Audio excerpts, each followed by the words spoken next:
à la loi et au témoignage. Si on ne parle pas ainsi, il n'y aura point d'horreur pour le peuple. La parole de Dieu est donnée aux croyants comme sauvegarde contre les faux docteurs et les esprits séducteurs. Satan se sert de tous les moyens pour empêcher les gens à familiariser avec les Écritures, dont les déclarations claires et précises dévoilent ses desseins. Chaque réveil du peuple de Dieu est marqué par un doublement d'activité de la part de l'ennemi. Il rassemble maintenant ses dernières énergies pour un assaut final contre le Christ et ses disciples. La grande et suprême séduction est imminente. L'Antichrist va opérer ses plus grandes prodiges sous nos yeux. La contrefaçon sera si parfaite qu'il ne sera possible de le démasquer que par les Écritures. C'est en effet par ces dernières qu'il faut éprouver la nature de chaque déclaration et de chaque miracle. Ceux qui s'efforcent d'observer tous les commandements de Dieu devront affronter l'opposition de la moquerie. C'est ce que par la confiance de Dieu ils pourront subsister. Il faut, pour faire face aux épreuves qui les attendent, qu'ils comprennent la volonté de Dieu telle qu'elle est révélée dans sa parole. Ils ne pourront honorer l'Éternel que dans la mesure où ils seront une juste conception de son caractère, de son gouvernement, de ses desseins, où ils se conformeront à ces derniers. Seuls ceux qui se seront fortifiés par l'étude des Écritures pourront subsister au cours du dernier conflit. Chacun devra résoudre cette question vitale. Obéirai-je à Dieu ou aux hommes? L'heure décisive est imminente. Nos pieds reposent-ils sur le rocher immuable des Écritures? Sommes-nous prêts à prendre la défense des commandements de Dieu et la foi de Jésus? Peu avant sa crucifixion, le Sauveur annonça à ses disciples qu'il serait mis à mort et qu'il ressusciterait. Des anges étaient prêts à graver les paroles dans le cœur des croyants. Mais comme ils attendaient un règne temporel et l'affranchissement de la puissance romaine, ils ne pouvaient supporter la pensée que celui qui était concentré toutes leurs espérances dut subir une mort ignominieuse. Les paroles dont ils avaient le plus besoin de se souvenir furent bannies de leur esprit, et lors de la crise, la mort de Jésus les trouva aussi préparés que si le Maître ne l'en les avait jamais prévenus. Or l'Écriture nous révèle aussi clairement l'avenir que les paroles que Jésus l'avait fait pour ses disciples. Les événements de la fin des temps, la grâce, la préparation en vue du temps de détresse nous sont clairement annoncés. Mais une foule de gens ne comprennent pas mieux ces choses que si elles n'avaient jamais été révélées. Satan veille à effacer toute impression qui pourrait rendre les hommes sages à salut, et le temps de détresse les trouvera non préparés. Quand Dieu envoie au monde des messages si importants qu'il les représente par des anges volant au milieu du ciel, il exige de toute personne dotée de raison d'y prendre garde. Les terribles châtiments qui menacent les adorateurs de la bête et de son image devraient nous pousser à étudier cette prophétie avec le plus grand soin, afin d'apprendre ce qu'est la marque de la bête et comment on peut l'éviter. Mais les masses détournent l'oreille de la vérité et accordent leur attention à des fables. L'apôtre Paul parle des derniers jours en ces termes. Il viendra un temps où les hommes ne supporteront pas la sainte doctrine. Ce temps est venu. Les foules ne goûtent pas les vérités de la Bible qui entrent en conflit avec l'amour du monde, et Satan leur fournit des chimères qui leur plaisent. Dieu aura cependant sur la terre un peuple qui s'attachera à sa parole et qui en fera sa pierre de touche de toute doctrine, et de tout fondement et de toute réforme. Ni l'opinion des savants, ni les déductions de la science, ni les credos, ni les décisions des conciles aux assemblées ecclésiastiques aussi discordantes que nombreuses ne doivent être pris en considération sur un point de foi religieuse. Avant d'accepter une doctrine quelconque, il faut s'assurer qu'elle en a la faveur, un clair et précis, ainsi a dit l'Éternel. Sans se lasser, Satan s'efforce de diriger nos regards vers les hommes plutôt que vers Dieu. Alors que les gens devraient sonder les Écritures pour y connaître leurs devoirs, il les pousse à choisir pour guide des évêques, des pasteurs, des professeurs de théologie. Puis, s'emparant par l'esprit de ses conducteurs, il mène les foules à sa guise. Quand Jésus-Christ annonçait les paroles de la vie, le peuple l'écoutait avec joie, avec plusieurs même, parmi les sacrificateurs et les magistrats, crurent en lui. Mais le grand prêtre et le chef du peuple, en dépit de l'inutilité de leurs efforts pour trouver un sujet d'accusation contre lui, et malgré l'évidence de la puissance et de la divine sagesse de ses paroles, étaient déterminés à repousser ses enseignements et à les condamner. Craignant de devenir ses disciples, il rejetait les preuves les plus claires de sa messianité. Ses adversaires du Sauveur étaient des hommes que les Israélites auraient appris à vénérer dès leur enfance, et devant l'autorité desquels dans une aveugle obéissance, ils avaient été accoutumés à se courber. Comment se fait-il, disait-on, que nos chefs, nos scribes et nos savants ne croient pas en Jésus? S'il était le Christ, ces hommes pieux ne le recevraient-ils pas? C'est l'indulgence de ces docteurs qui amena le peuple juif à rejeter son Rédempteur. Beaucoup de ceux qui font une haute profession de piété sont aujourd'hui animés par l'esprit de ces sacrificateurs et de ces chefs.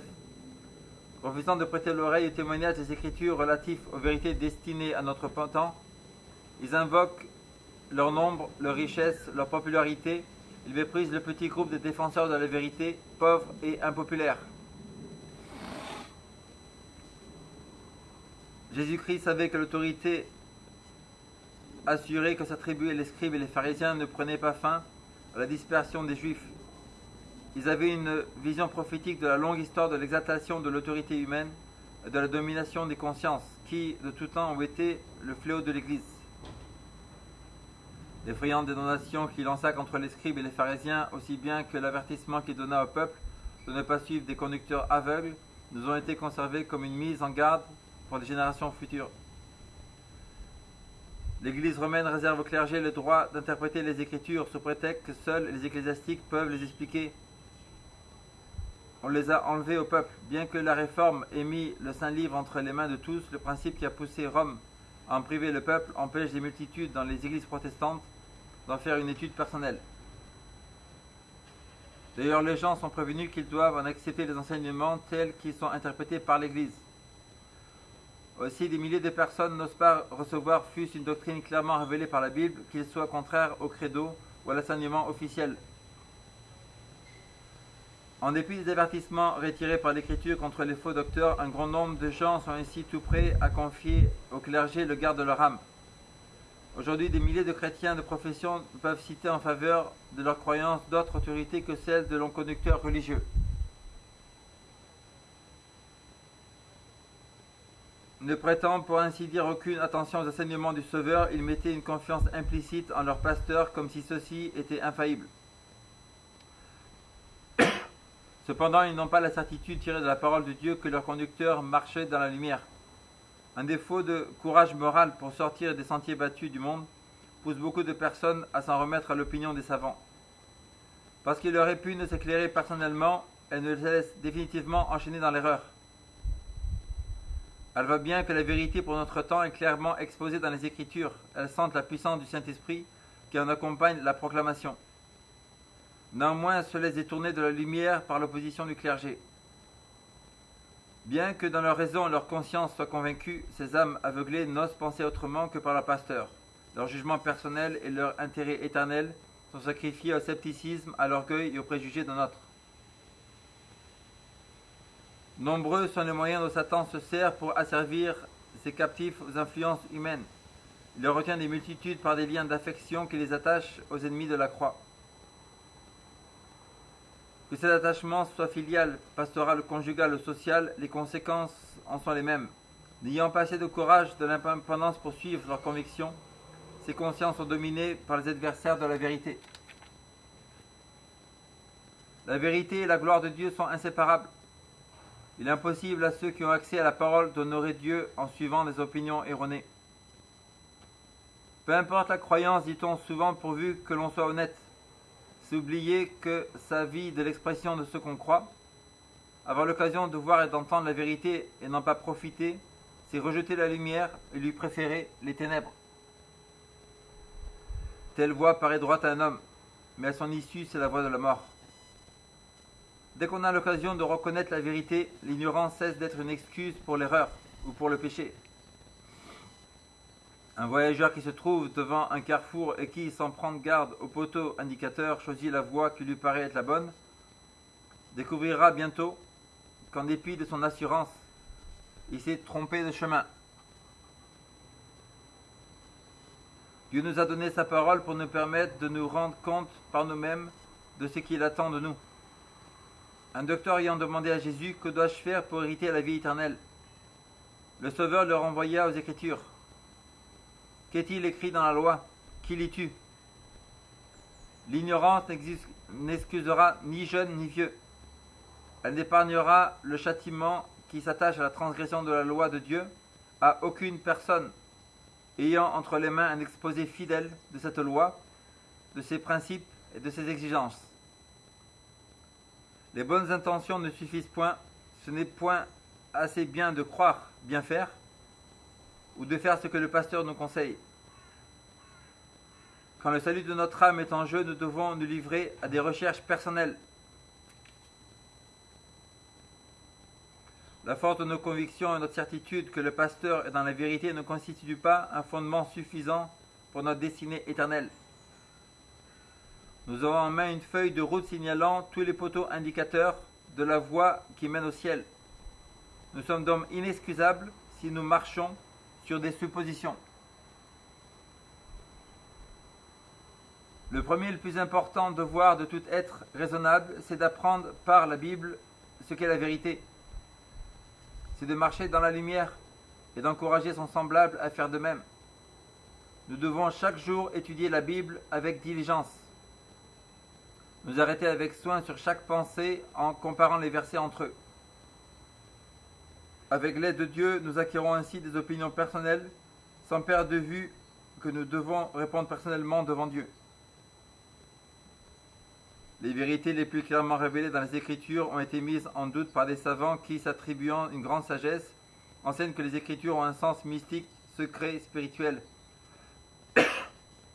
qui ne paraît pas dans leurs termes employés. Ces hommes sont des faux docteurs. C'est à eux que Jésus dit « Vous ne comprenez ni les Écritures, ni la puissance de Dieu ». Là où il n'y a ni figure, ni symbole, il faut donner au texte de la Bible leur sens le plus évident. Si quelqu'un veut faire sa volonté, dit Dieu, il connaîtra si ma doctrine est de Dieu. Si l'on voulait attribuer aux paroles de l'Écriture leur sens propre, il n'y aurait pas de faux docteurs pour égarer et tromper les esprits. Il s'accomplirait sur la terre une œuvre qui réjouirait les anges et grâce à laquelle des milliers de brebis qui errent maintenant dans les ténèbres seraient introduites dans le bercail céleste.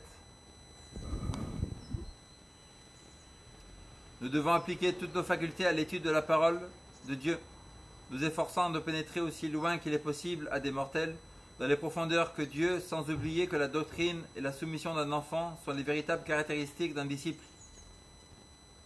On ne saurait résoudre les difficultés scripturaires au moyen des méthodes utilisées pour résoudre des problèmes philosophiques.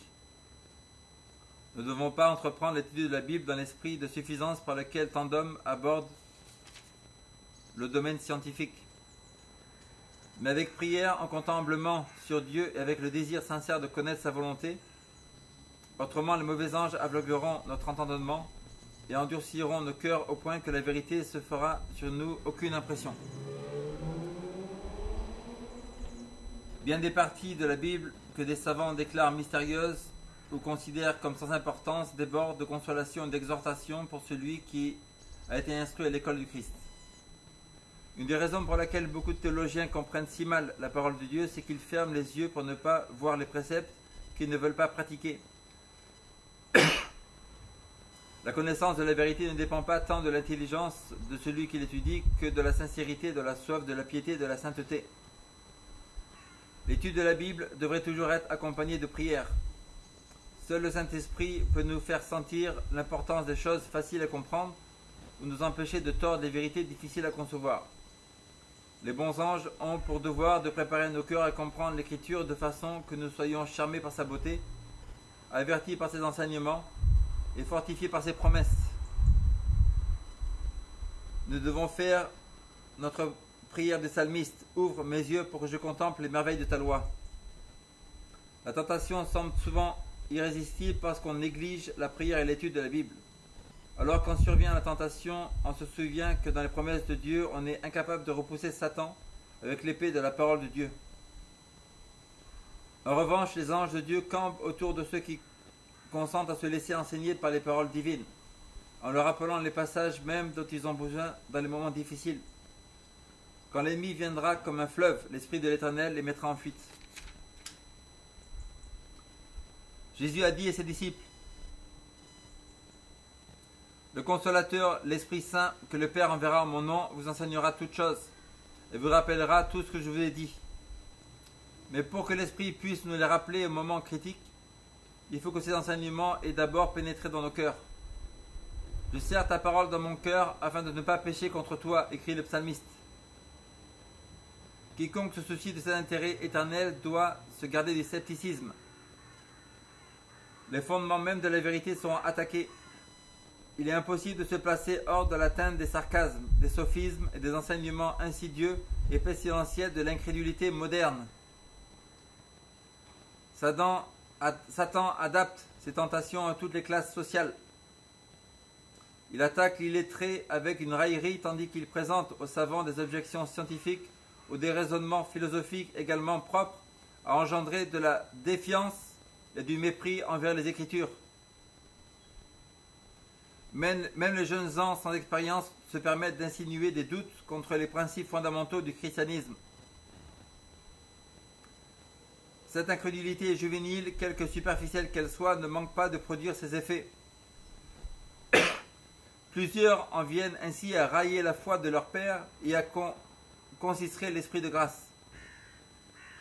Nombre de vies qui promettaient de faire honneur à Dieu et d'être en bénédiction au monde ont été flétries par le souffle méfique de l'incrédulité.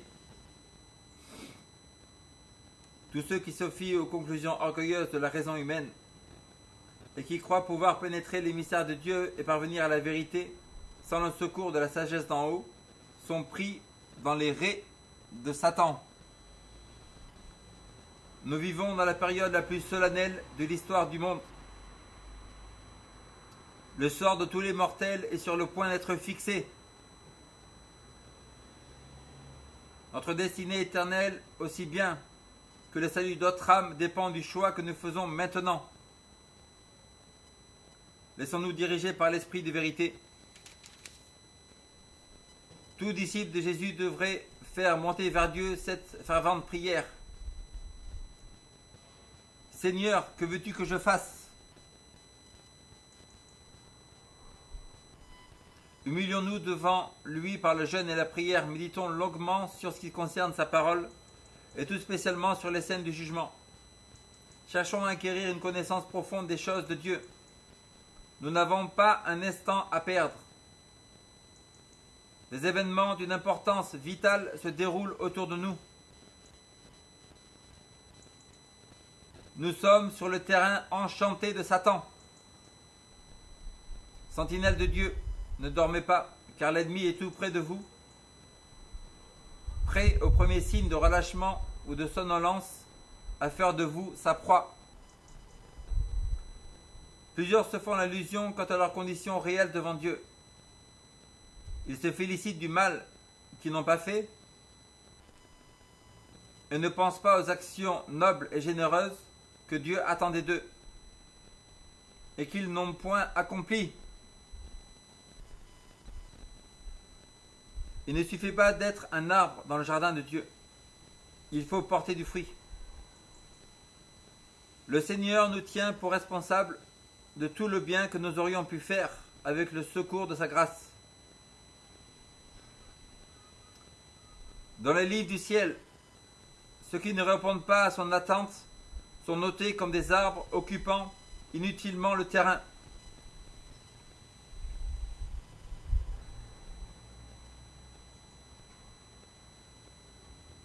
Et pourtant, le cas de ces personnes n'est pas encore désespéré.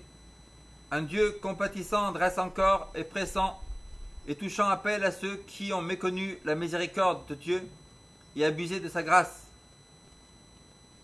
Réveille-toi, toi qui dors.